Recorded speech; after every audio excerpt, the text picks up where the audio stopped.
इस चैनल के माध्यम से जुड़ी सभी प्रिय आत्माओं को मेरा प्रेम सहित अभिनंदन। मेरी आवाज़ ही पहचान है, गर याद रहे। कहते हैं यथा दृष्टि तथा सृष्टि। स्थूल संसार से सूक्ष्म संसार का एक संबंध इतना गहरा है कि खामोशियों में उतरकर अगर सुनो तो सभी भौतिक जगत की घटनाएं अपने अंदर घटित होती हुई नजर आती हैं।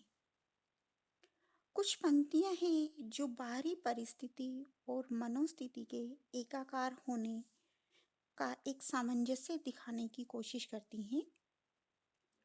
सूरज के आवाहन से प्रेरित हुआ खामोश सी नदी का मन कि अपने तीर की सीमाओं से बाहर दूर दराज तक जाने का, अंबर पर छाने का, सबको अपनाने का। खुद से जब बादल बनी तो कहीं ओस की बूंद बन छलकी, तो ऐसा लगा मानो किसी नन्ही के गालों को छूकर मुस्कान बन बिखर गई। किसी सीप के मुंह में जब बंद हो गई तो एक अनमोल मोती बनी। किसी चातक की आतुर आत्मा की प्यास बुझा, मानो स्वर्ग सा ही पा गई। कभी ठंडी बयार सी बहके सबको सिहराती हुई सी चली गई, और कभी किसी तपलीन के कमंडल में गिर मानो खुद ज्ञान की गंगा में समा गई। किसी तपलीन के कमंडल में गिर मानो खुद ज्ञान की गंगा में समा गई। कभी इंद्रधनुष के रंगों को बिखरा, मानो समस्त गगन को रंग गई। भाव से भरी जब वह ऊपर उठी तो किसी की आत्मा को अपने सम्मोहन में बांधे मानो कैलाश की ऊंचाइयों तक ले गई। मुक्ति और बंधन सभी आयाम देखे, पर आत्मा सदैव महकती रही।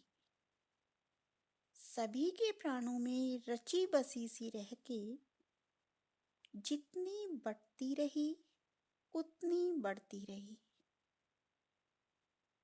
पर अब जब से नफरत के तेजाब का धुआं भरने लगा है सांसों में, दम घुटता है। दम घुटता है। ये बूंद क्या तेजाब की फितरत बदल पाएगी? लगता है उसमें झुलसकर कहीं अपना होना ही तो ना मिटा जाएगी, पर शायद नहीं। जब जब नई कोंपलें इस बूंद के इंतजार में पलके बिछाएंगी, ये बार बार मिटकर भी आसमान पर छा जाएगी। कि जब जब नई कोंपलें इस बूंद के इंतजार में पलकें बिछाएगी, ये बार बार मिटकर भी आसमान पर छा जाएगी। तो ऐसे ही कुछ नाजुक शब्दों का आईना आपके सामने प्रस्तुत किया। अगर इसमें आप अपनी प्रतिछवि देख पाएं तो बस अपनी रूह से महसूस कीजिएगा।